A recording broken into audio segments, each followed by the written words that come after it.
All right, welcome to session 21. We're going to be looking this week at Acts 16 and following. Maybe we'll catch on the tail end of Acts 15 there. So the last two sessions were focused on Acts 15. I apologize for spending a disproportionate amount of time on that one chapter in this series. I guess my excuse is that over the past year, I have spent a disproportionate amount of time studying and writing about that chapter. So that's why we ended up spending two sessions just on that chapter, and then a lot of other sections we've only skimmed through. But anyway, I hope it's helpful for our overall aims of this series, which is looking at God's precepts, God's people, and God's plan in Luke Acts. So Acts 15 definitely has a lot to do with our understanding of Torah and the role of Torah in Luke Acts. What is Luke's attitude towards Torah? What's he trying to convey here? So today, my goal is to try and get through the rest of Luke Acts in, I guess after this session, I'll know better. We'll see how much material we get through, but I'm hoping if we get all the way through Paul's Paul's second and third missionary journeys, then we might be able to finish up the rest of the book of Acts next session, but there may be another session in between or so. We'll see how it goes. But our main focus today is going to be on these last two missionary journeys. So a couple of weeks ago, we talked about Paul's first missionary journey. If you recall, let me pull up the map here. If you recall Paul's first missionary journey, he goes with Barnabas to the island of Cyprus. They come up to Pamphylia, Perga and Pamphylia, and there Mark leaves them, John Mark. That's this down arrow going here. Then they go up into Antioch of Pisidia, Iconium, Lystra, and Derbe. This whole area, a lot of what they were doing was in a broad region called Galatia. So when Paul wrote his letter to the Galatians, he's writing to these communities that he helped found in his first missionary journey. And now, according to what I think is the best reckoning of chronology, Paul would have written, the book of Galatians was probably the first epistle that Paul wrote. There are some people who would disagree with me on that, but I think that makes sense. If you place the book of Galatians prior to Acts 15, then he would have written that book after his first missionary journey and before his second missionary journey. So he's gone, he's founded these communities, then he hears rumors about these people who have come in and started teaching them that you cannot be saved unless you become circumcised. The exact same thing that later happens in Antioch. And then Paul and Barnabas end up arguing with these Judean teachers in Antioch about this issue, go down to Jerusalem for the Jerusalem Council. And Jerusalem's way down here on the map. And they end up, the council agrees with Paul and Barnabas. See, Jerusalem is way down here, so that's a bit of a trek for them. The council agrees with Paul and Barnabas and sends this letter. Today, we're going to see how for Paul's second missionary journey, he goes back. He wants to go back to these same communities that they started earlier, and Barnabas does too, right? So it makes sense then that, now Paul has additional evidence that what he was arguing in the book of Galatians is true. Gentiles do not need to become circumcised in order to be saved. And that's really the thrust of Galatians. A lot of people will interpret Galatians as though Paul's making a concerted overall attack against Judaism, against Torah keeping in general, but that's not the case. It's actually dealing just with this issue of circumcision, which I argued is precisely what Acts 15 dealt with as well. The fact that the book of Galatians never mentions this Jerusalem Council or the Apostolic Decree, in my mind, suggests that the book of Galatians was written first, then Acts 15 takes place, and now Paul has this letter and he wants to go back and deliver it. So let's dive in and read from the tail end of Acts 15. So could I get a volunteer? We're going to read Acts 15 from verse 36 to 41. Then after some days, Paul said to Barnabas, "Let us now go back and visit our brethren in every city where we have preached the word of the Lord and see how they are doing." Now Barnabas was determined to take with them John called Mark, but Paul insisted that they should not take with them the one who had departed from them in Pamphylia and had not gone with them to the work. Then the contention became so sharp that they parted from one another. And so Barnabas took Mark and sailed to Cyprus.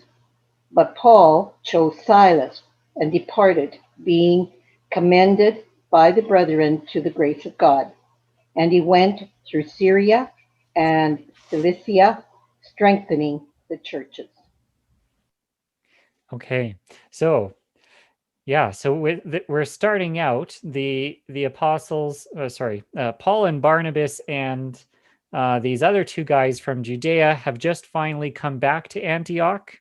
So Acts 15 begins in Antioch and then it ends in Antioch, and in between they go down to Jerusalem, right? So they've come back to Antioch, and the people in Jerusalem sent with them these two guys, Judas called Barsabbas and a guy named Silas. These two go with them up to Antioch, and Silas apparently stays in Antioch because then Paul chose him to go with him on this journey. So these verses, remember, Antioch is serving as like the headquarters for the Gentile mission, right? It's like the home away from home, away from Jerusalem, right? Jerusalem's kind of like the headquarters of the global Kehillah, the global ecclesia, and Antioch is serving as like this outpost, sort of, from where Paul and Barnabas go on these missions. So this little episode here shares how Paul came to have a different traveling companion. Because if you remember, in his first journey, his first mission, it's Paul and Barnabas. They're the dynamic duo going around and preaching and sharing the gospel and having these incredible encounters.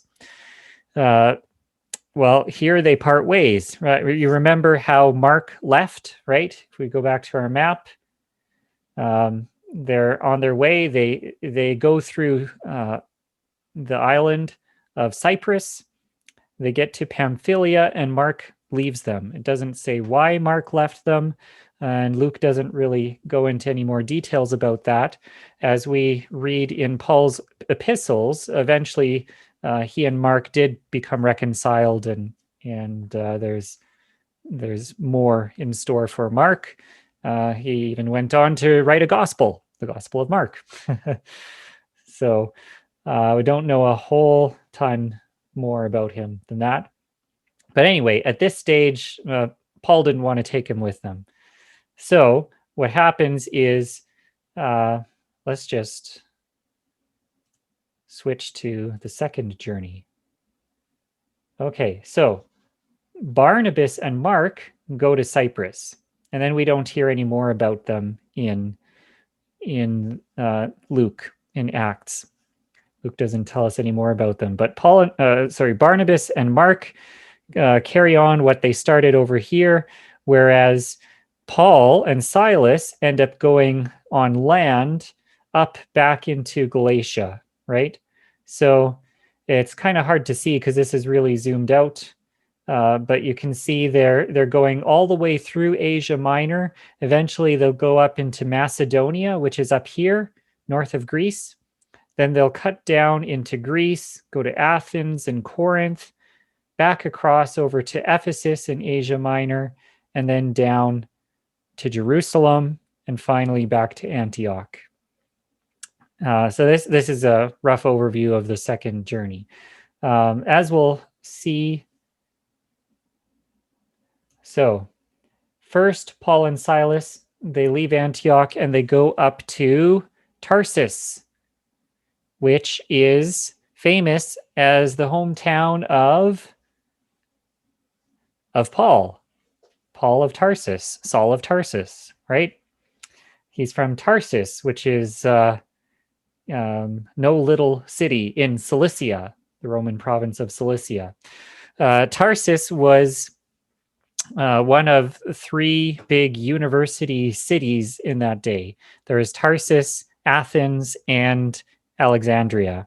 So Paul was a learned person. He was very well learned in Torah, and he also had quite a bit of knowledge of Greek culture and even some Greek literature, as we'll see. So they went through Paul's hometown and then back up into Galatia, Derbe and Lystra and these places.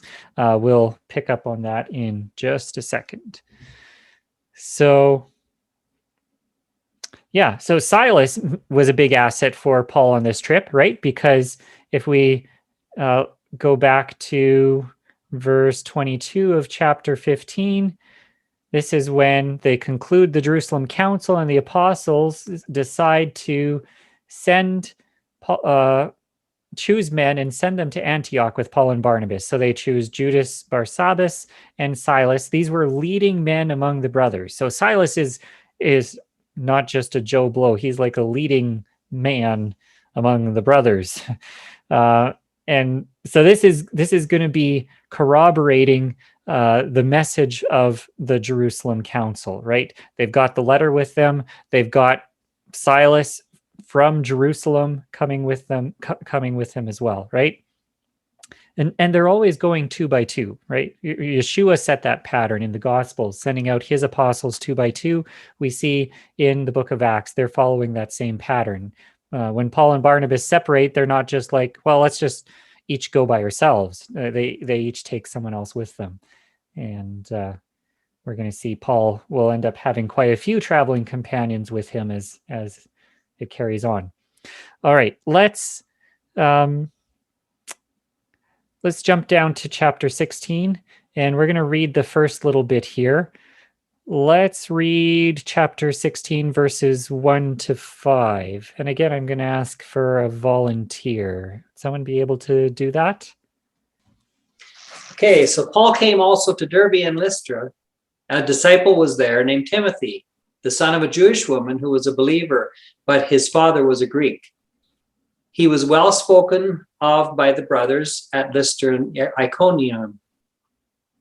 Paul wanted Timothy to accompany him, and he took him and circumcised him because of the Jews who were in those places, for they all knew that his father was a Greek. As they went on their way through the cities, they delivered to them for observance the decisions that had been reached by the apostles and elders who were in Jerusalem. So the churches were strengthened in the faith, and they increased in numbers daily. Great, thanks. So here they are in these cities of Galatia, delivering for observance the decisions that had been reached by the apostles and elders who were in Jerusalem. They're delivering the apostolic decree to these people in Galatia, right? So this is going to follow up on Paul's epistle to the Galatians and hopefully settle this issue once and for all, that these people aren't going to be teaching them that you have to be circumcised in order to be saved. So we have this interesting little episode here. By the way, anyone remember what happened the last time Paul was in Lystra? If we go back to chapter 14, I believe it is. Paul and Barnabas come to Lystra. And it seems like in Lystra, there wasn't a Jewish synagogue there. There must not have been very many Jews in that area, but apparently there were some. But anyway, and it says this is one of the few places where it doesn't say Paul went into the synagogue and began teaching the Jews. Instead, he's teaching in the marketplace. And that's one of the only times where Paul is just out preaching to a crowd that are apparently mostly pagans, right? And he performs a healing and they start to think that he's a god, and then they change their mind and they stone him. So anyway, that'll happen at Lystra. Well, apparently one of the people at Lystra, one of the families who became believers was this family, Lois and Eunice, and the son Timothy. Which is it? Was Lois the mother and Eunice the grandmother, or the other way around? Forget which way it is, but mentions their names in First Timothy. Paul's writing to Timothy and talking about how your mother and your grandmother had this faith, and then you became a believer as well. So on Paul's first visit through, Timothy may have been a teenager. Now he might be a bit older, a young man. Paul circumcises him. This has been a perplexing thing for so many interpreters. Why on earth would Paul circumcise Timothy? And especially, this comes right after chapter 15, right? We just get through chapter 15 and we're barely into chapter 16, and right away Paul is circumcising someone. For a lot of interpreters, that doesn't make sense because they assume, well, chapter 15 settled the issue. Circumcision is no longer valid. It's all been done away with. I think Luke's point is to demonstrate that that's not what Acts 15 means, right? That Acts 15 doesn't mean that circumcision no longer has any role to play for believers. All right, so Timothy, he's the son of a Jewish woman, but his father was a Greek. So does that make him a Jew or a Gentile? There's a debate about that, an ongoing debate. Some scholars have assumed that, well, maybe the matrilineal principle, which is the modern Jewish halakha, that if your mother was Jewish, then you're Jewish. Some people just say, well, that must have been in place back then, so Timothy was Jewish. A lot of scholars are going to say, no, actually, the evidence points in the opposite direction. We have no evidence of anyone deeming someone to be Jewish just because they had a Jewish mother, and they're going to say, actually, instead, we see a patrilineal principle. If you have a Jewish father, then you're Jewish. It's really not clear from the passage, is it? Right? If Luke expected us to see Timothy as Jewish because he had a Jewish mom, it's a little bit curious that he doesn't say that, right? It doesn't say he took Timothy and circumcised him because he had a Jewish mom. It says he took him and circumcised him because the Jews who were in those places all knew that his father was a Greek. So what's going on here, right? Well, Luke's not entirely clear, but it sounds like the big reason for circumcising him is that his father didn't do it. For whatever reason, his father did not want his son to be circumcised. It appears his father was not a God-fearer. His father was probably a pagan Greek, and we have no record of his father ever being mentioned as a believer anywhere. Even in Paul's letters to Timothy, he mentions Timothy's mom and his grandma, but doesn't mention his dad. So possibly his dad died by then, but it doesn't seem that he was a believer or even a God-fearer. He was a pagan Greek, probably, and was not in favor of circumcision. So he married a Jewish woman, but didn't want to have anything to do with the Jewish religion, apparently. But Timothy received a good upbringing from his mom and his grandmother, and he became a believer, and he was well spoken of by the brothers at Lystra and Iconium. Anyway, my take on it is that I think Timothy would have been viewed as a half Jew, which is what he was, right? He wouldn't have been considered a full Jew or a full Gentile. He would have been just a hybrid, a half breed, right? And so, in my opinion, the point is clear. If Paul is willing to circumcise a man whose Jewish status is marginal at best, how much more would he encourage Jewish parents to circumcise their infant sons? And I think that moral of the story becomes clear when we get to chapter 21. We'll save that for later. Okay, let's skip down a bit. So they go through Phrygia and Galatia. It's really interesting how it says they were forbidden by the Holy Spirit to speak the word in Asia. Not exactly sure what that would have looked like, but probably through prophecy, the Holy Spirit revealed either to Paul or to Barnabas or to someone else a message that they were not allowed to go into Bithynia. So going back to our map, so they're going through Phrygia and Galatia. Sorry, the scroll is really slow on this. Here we go. They go through Galatia and Phrygia, but they're not allowed to go to the right. And then it says, they were forbidden by the Holy Spirit to speak the word in Asia. And then they tried to go into Bithynia, but the Spirit of Yeshua did not allow them. So they're not being permitted to go to the left, to go into Asia, this area, or into Bithynia. They have to go straight from Phrygia up to Mysia, which is where we get to a town called Troas. Troas is an important town. Let's find out why. Go back to here. So they're up in Troas, and a vision appears to Paul in the night. So they just keep having all this direction from God about where they can't go, and then where they need to go. A man of Macedonia standing there urging him, saying, "Come over to Macedonia and help us." When Paul had seen the vision, immediately we sought to go into Macedonia, concluding that God had called us to preach the gospel to them. Suddenly it changes. All throughout, before this, it's been third person plural. They went through the regions. They came up to Mysia. They went down to Troas. And suddenly, after they get to Troas, it changes to we and us. The author of Acts has entered into the story very discreetly.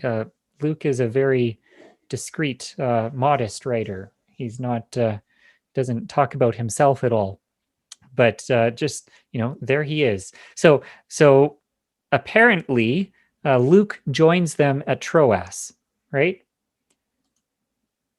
Troas may have been Luke's hometown. We're not exactly sure, but it's at Troas that suddenly the we passages start in the book of Acts. And they're going to continue up until we get to Philippi, and then they're going to stop. And then Paul's going to go on the rest of this journey, and it'll be all they, them, all third person. So what appears to have happened is on this journey, Luke joins them at Troas, travels with them as far as Philippi, and then stays in Philippi. We'll see in the next missionary journey, when they get to Philippi, suddenly the we passages start again. So Luke joins up with them again from Philippi. All right. So let's go down to verse 16, where they get to Philippi. Here we have an interesting account of how they're looking for. Well, I guess we skipped over some of how they're looking for a community of Jewish people, and apparently there's no synagogue at this point in Philippi. According to some sources, the Jewish people may have been expelled out of Philippi, and their synagogue confiscated. And so there may have been a few Jewish people left around in the area, and Paul goes out of the city to look for a place of prayer. Says on verse 13, on the Sabbath day, we went outside the gate to the riverside where we supposed there was a place of prayer. In a lot of Jewish communities back then, if they did not have a building, a synagogue building to meet in, they would gather near a body of water, by the sea, by a river, something like that, because that was a flowing, especially flowing water, living water, the ocean, whatever. This was a source of ritual purity, right? So this was a place where they could do an immersion if they needed to. It was a place where they could, like a synagogue would often have a mikveh. A mikveh was an important place, important part of the Jewish community, a vital part. If there was no mikveh, no synagogue, they would have to use a natural body of water. So that's why they would have a formal place of prayer there. They meet Lydia. As it turns out, they don't encounter very many Jews here, or perhaps no Jews. Instead, they meet God-fearers, and Lydia is a worshiper of God. That means she's not Jewish, but she is a non-Jewish follower of the God of Israel, right? And she becomes a believer. She and her household are baptized, and she's a woman of means, affluent dealer in purple cloth. There's this incident where they they deliver this girl from demon possession who was fortune telling through this demonic possession, and her owners are not happy about it. They bring them to the magistrate and accuse them of being Jews and disturbing the city. It sounds like there was a lot of anti-Semitism there, right? Accusing them of being Jews was something that was supposed to make people not like them, right? They beat them with rods, and when they had inflicted many blows upon them, they threw them into prison. You know, what's interesting, when we get to the end of the chapter, the people find out these guys were Roman citizens, right? Why? And that it was illegal for them to have beaten these Roman citizens and put them in chains. That was something that could have gotten them in a lot of trouble for doing that.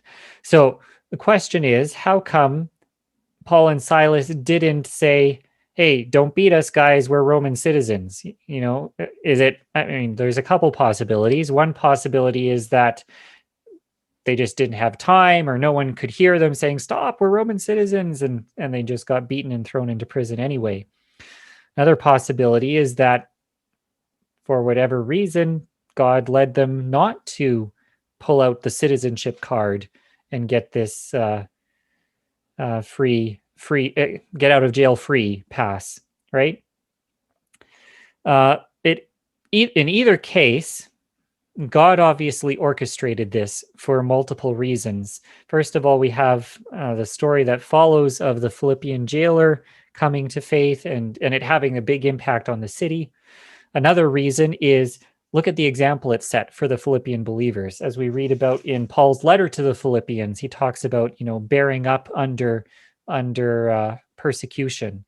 That would have meant a lot more to them having seen Paul go through that personally, right? Paul was practicing what he preached. He didn't shy away from living out the example for others to follow.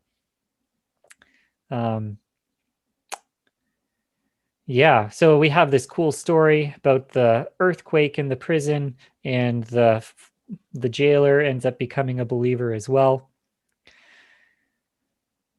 Let's jump down to chapter 17, sorry. Now, when they had passed through Amphipolis, notice that it switches back to they. The we passages have ended. Apparently, Luke stayed in Philippi. All right. So from Philippi, let's look at our map. They go off to Thessalonica, and then to Berea. And from Berea, they send Paul down to Athens.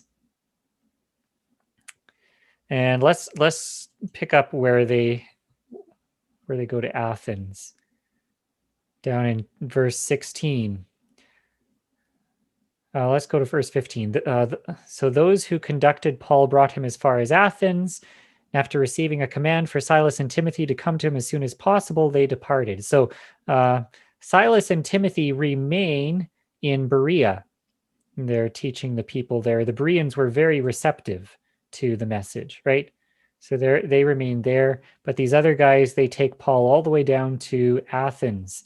And while Paul is waiting for them in Athens, so he told Silas and Timothy to come soon, his spirit was provoked within him as he saw that the city was full of idols.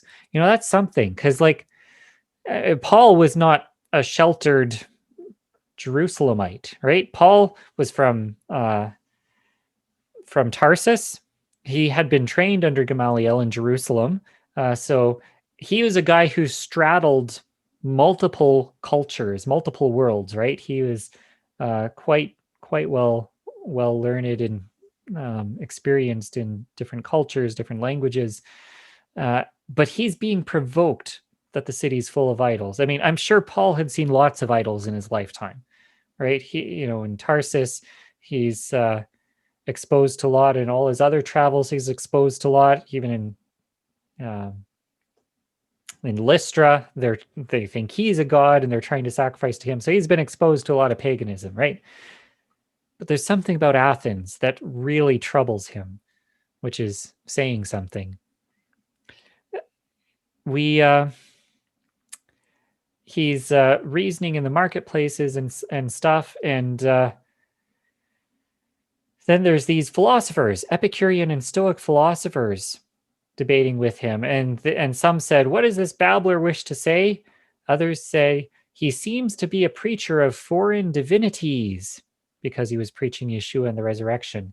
Now, this is actually a bit of a serious charge, because introducing foreign worship, foreign gods, or preaching against the gods in Athens could get you into serious trouble. Look at what happened to Socrates. Socrates got tried and then executed for a similar charge. Of course, that was hundreds of years before. But this is a serious charge that's being made against Paul. Then they invite him to the Areopagus, the place where you discuss new things, right? So here we get to verse 22. And I'd like us to read this passage. So maybe I'll get a volunteer. Would someone be willing to read Acts 17, verses 22? Let's see. Let's read all the way from verses 22 to 34. 17:22. Yeah. So Paul stood in the midst of the Areopagus and said, "Men of Athens, I observe that you're very religious in all respects. For while I was passing through and examining the objects of your worship, I also found an altar with this inscription, 'To an unknown God.' Therefore, what you worship in ignorance, this I proclaim to you. The God who made the world and all things in it, since he is Lord of heaven and earth, does not dwell in temples made with hands, nor is he served by human hands, as though he needed anything, since he himself gives to all life and breath and all things. And he made from one man every nation of mankind to live on all the face of the earth, having determined their appointed times and the boundaries of their habitation, that they would seek God, if perhaps they might grope for him and find him, though he is not far from each one of us. For in him we live and move and exist, as even some of your own poets have said, for we also are his children. Being then the children of God, we ought not to think that the divine nature is like gold or silver or stone, an image formed by the art and thought of man. Therefore, having overlooked the times of ignorance, God is now declaring to men that all people everywhere should repent, because he has fixed a day in which he will judge the world in righteousness through a man whom he has appointed, having furnished proof to all men by raising him from the dead. Now, when they heard of the resurrection of the dead, some began to sneer, but others said, "We shall hear you again concerning this." So Paul went out of their midst. But some men joined him and believed, among whom also were Dionysius the Areopagite, and a woman named Damaris, and others with them. All right. So this is a really interesting sermon that Paul preaches here. It's this is one of the few places where, again, Paul is preaching to a pagan audience, right? These are not God-fearers. These are not Jews. These are people with no prior exposure to Judaism, as far as we can tell. So similar to Lystra, right? In Lystra, Paul's doing a similar thing. Here, it's even more explicit, right? And it actually gives the substance of what Paul actually said.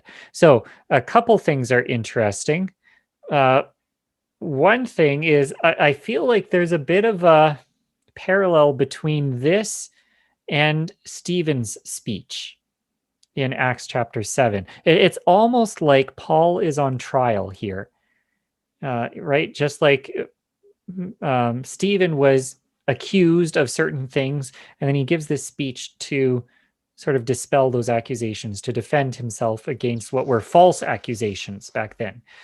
Here, it's not quite a trial, right? But there is a bit of an accusation against Paul here that he's bringing in, trying to influence people to the worship of strange gods. His opening line here, I think, sort of refutes that accusation, right?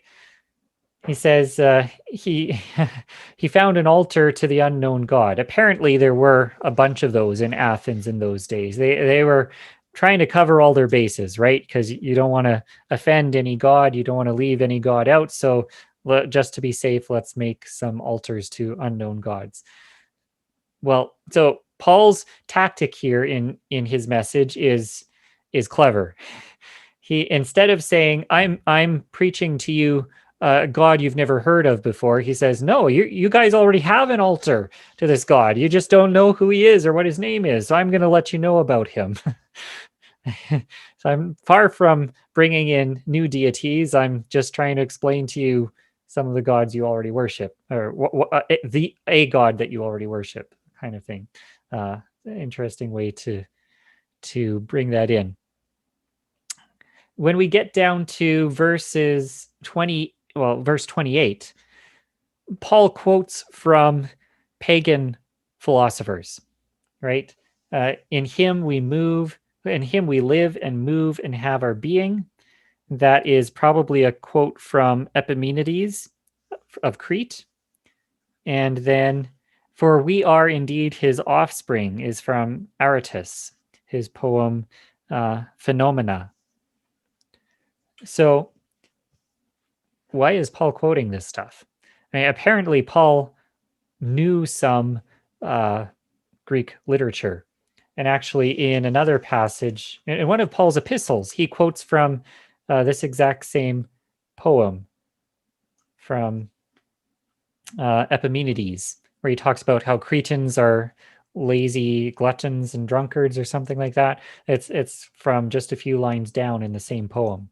So that was apparently one of the poems that he knew. Probably learned it growing up in Tarsus, right? In part of his education there. There's this entire speech is very tactful. Paul he avoids direct references to Judaism, I think, because that would get him in trouble if he did that here. At the same time, he's trying to connect with these guys where they're at, right? These guys are philosophers, right? These are a bit probably out of Paul's league as far as learning in philosophical ideas goes. But there's a number of interesting things he brings out, right? So first of all, Paul emphasizes the fact that God is transcendent, right? He's not something that you can confine to a figure that you can place in an idol, and he doesn't need like humans to offer sacrifices to it in order to eat, and doesn't have all these human needs. He's transcendent. He made everything. He made people, right? He made all mankind, and he's in, instead of relying on humans to sustain him, he's the one that sustains humanity, right? He gives mankind life and breath and everything. Then he goes on to talk about how God made all these different peoples, and it's interesting. He talks about how he gave them boundaries of their dwelling place, that they should seek God and perhaps feel their way toward him and find him. There's an interesting discussion in Christian theology. The people talk about the role of natural revelation, right? Natural revelation, specific revelation. God has revealed himself to humanity in various ways. One of the ways is through the world that he created. You look at nature, you look at, science, you look at all these things. All of these attest to God in one way or another, right? The heavens are telling the glory of God. Paul talks about in Romans 2 how God's divine nature is clearly seen through the world that he created. I think that's Romans chapter 1. So there's a sense in which God is revealed through nature, natural revelation, it's called. But natural revelation alone is not does not bring us to a saving knowledge of Yeshua. And I think Paul kind of hints at that here, right? He's not trying to say that through your philosophy, through these Greek philosophers here, you can come to know God. He's talking about, it's like groping in the darkness, really, perhaps feeling their way toward him and finding him. It's like, you might be able to hit on some truth by accident through nature alone. You might be able to hit on some of the truth of who God is, but it's a shot in the dark, right? God has also revealed himself to us specifically, right? Through his word, through the scriptures, through his son, Yeshua, and through that we can know him more accurately. So when he's bringing in these other philosophers, but at the same time as, it being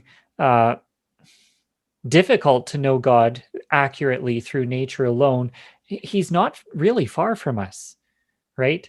And I think Paul's trying to he's drawing on both Stoic and Epicurean traditions, playing on both sides of this philosophical debate, showing how, you Stoics, you got this right a little bit. You were kind of right here. You Epicureans were kind of right here. But then Paul takes that argument and uses that to say why it's ludicrous to practice idolatry, right? He's not a being like gold or silver or stone. And then Paul brings in some things that start to show his true stripes, right? The times of ignorance God overlooked, but now he commands all people to repent. So he talks about repentance. He talks about judging the world in righteousness. He talks about the resurrection of the dead. And suddenly, Paul starts to sound really weird to these guys. And they start to mock when they hear the resurrection of the dead. But anyway, it's a fascinating little sermon that Paul gives here. He starts from what is more familiar to them and works his way towards what is more specific about what God has done through Yeshua and what God is about to do in judging the earth. And perhaps Luke intends us to see the results as underwhelming. It doesn't seem like there was outrageous results. I think Paul had better reception in the synagogue in Athens among the Jews and the God-fearers, and that seems to be. There was a couple people that became believers through this, though, amazingly. But yeah, Luke, just like in Lystra, it seems like that whole message was a bit of a failure, trying to preach to these pagans. But at the same time, there were believers that accepted Yeshua in Lystra, and Timothy was one of them. All right. So after he leaves from Athens, he gets to Corinth. Let's take a quick look at that in the map. So from Athens to Corinth, it's not a big distance. Corinth is right on this little isthmus between these two parts of Greece. We've got the western Mediterranean Ocean here. There is a port in Corinth, and it's at Cenchreae, which made it an important city because there's a lot of trade coming through here. You'd have ships coming through, and they'd unload their stuff at Corinth. They'd haul it across these 6 miles to the other port and let it go out into the Aegean Sea over here. So it was a big deal. The Romans actually destroyed the original Corinth and then set up a new colony around 40 something BCE, something like that. So we get this episode in Corinth where Paul, first he encounters Aquila and Priscilla, these Jewish believers from recently come from Italy. They were tent makers, and they work with him. He becomes good friends with them. We read about them in some of the different epistles that Paul wrote. And he goes into the synagogue every Sabbath. And eventually, after several months, he has this incident where they opposed and reviled him. It says he shook out his garments. This is verse 6 of Acts 18. He shook out his garments and said to them, "Your blood be on your own heads. I am innocent. From now on, I will go to the Gentiles." And he left there and went to the house of a man named Titius Justus, a worshiper of God. His house was next door to the synagogue. I always think that's funny. Crispus, the ruler of the synagogue, believed in the Lord together with his entire household. So we talked a bit about this passage last time or the time before that. This is not talking about setting up a Christian church to rival the Jewish synagogue. If anything, here we've got a rival synagogue. We've got 2 different synagogues right next to each other in the Jewish area of town, and they disagree on who the Messiah is. But as far as we can tell, that they were still having both meeting on Shabbat. They were both perhaps having a similar style of service. And then there's this incident starting in verse 12 where the Jews make united attack on him. And by Jews here, it means obviously there were Jews that were part of his, the community at Titius Justus's house as well. But this would be the religious Jewish leaders of Corinth, right? Perhaps even some who had come from Judea who were acting as leaders there. They bring him before Gallio, and Gallio actually rules that the followers of Yeshua are a sect of Judaism, right? He says, "Since it's a matter of questions and words and names about your own law, see to it yourselves. I refuse to be a judge of these things." So this ruling is not treating Christianity as a separate religion from Judaism, but at this stage, the followers of Yeshua are still part of Judaism as far as Gallio is concerned. Okay. One thing I skipped here, I'll just mention it and we'll come back to it again when we get to the end of Acts. But notice how he says Paul has this statement, your blood be on your own heads. I am innocent. From now on, I will go to the Gentiles. We see this sort of statement 3 times in the book of Acts, where Paul says he's going to leave the Jewish community, he's leaving the Jews, and he's going to the Gentiles. We're going to have to talk more about the significance of that when we see it at the end of Acts, but yeah, I'll leave it at that. Okay, when we get down to verse 18, eventually Paul takes leave of the brothers from Corinth, and he sets sail for Syria, and with him Priscilla and Aquila, and they come to Cenchreae. He has his hair cut off. He was under a vow. He came to Ephesus, and he leaves Priscilla and Aquila there. So take a look at what's going on here. They're leaving Corinth, and he's on his way to Syria.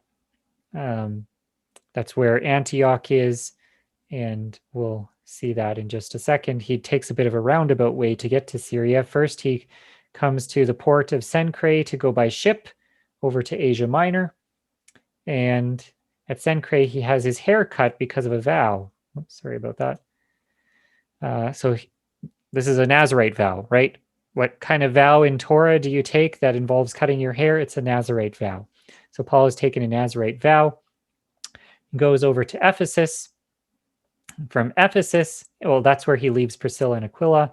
Then from Ephesus, he jumps down by ship. And he's going to go all the way down to Caesarea, way down here. When he had landed at Caesarea, he went up and greeted the ecclesia, and then went down to Antioch. So it's not entirely clear. If you didn't know what, Luke has packed this in really tight language. Going up, anavas, what does that make you think of? Aliyah, going up, right? Going up to Jerusalem. This is the standard way you talk about going up to Jerusalem. He went up and he greeted the ecclesia, meaning the assembly in Jerusalem.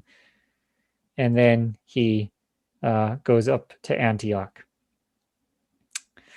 Very next verse, after spending some time there, he departed and went from one place to the next through the region of Galatia, Phrygia, strengthening all the disciples.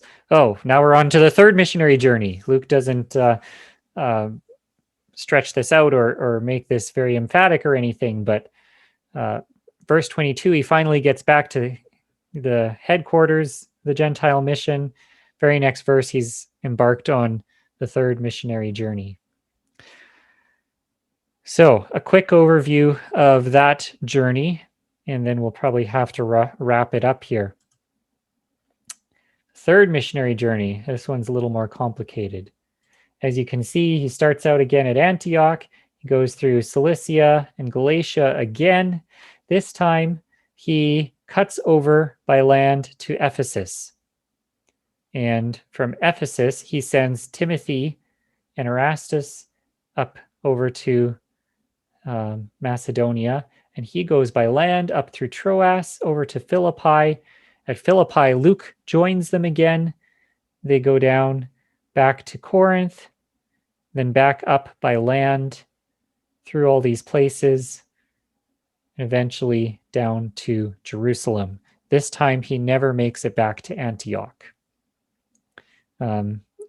This begins his, once he gets down to Corinth, from Corinth he begins his long final journey to Jerusalem. Okay, just a couple quick things to highlight. I want to look at chapter 20, and we'll have to wrap it up after that. But if you go to chapter 20, this is after an uproar in a riot in Ephesus. After the uproar ceased, Paul sent for the disciples, and encouraging them, he said farewell and departed for Macedonia. When he had gone through these regions and given them much encouragement, he came to Greece. There he spent 3 months, when a plot was made for him by the Jews as he was about to set sail for Syria, he decided to return through Macedonia.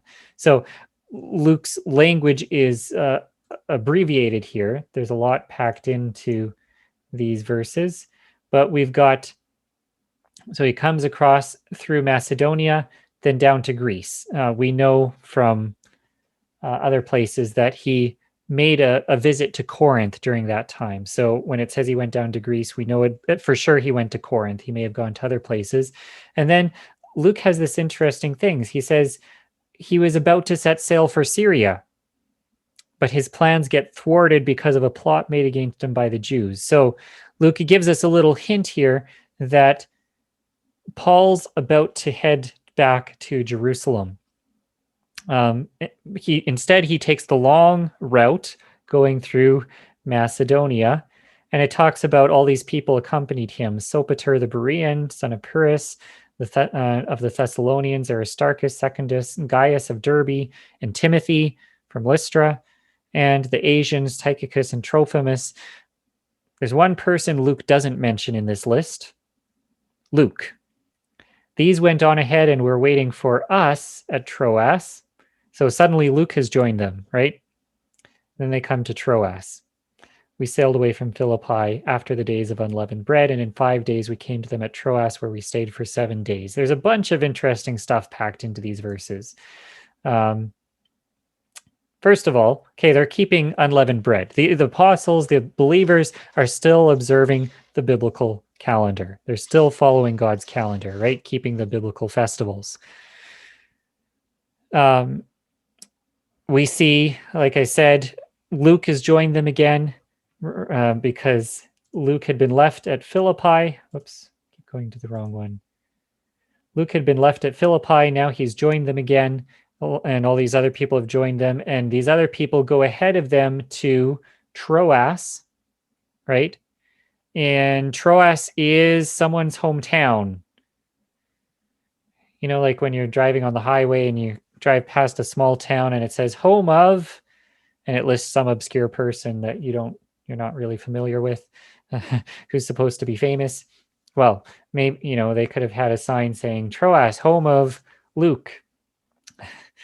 I'm sure they didn't, but that's where we first encounter Luke, is at Troas. So now he's going back with them to what is probably, I'm suggesting, may have been his hometown.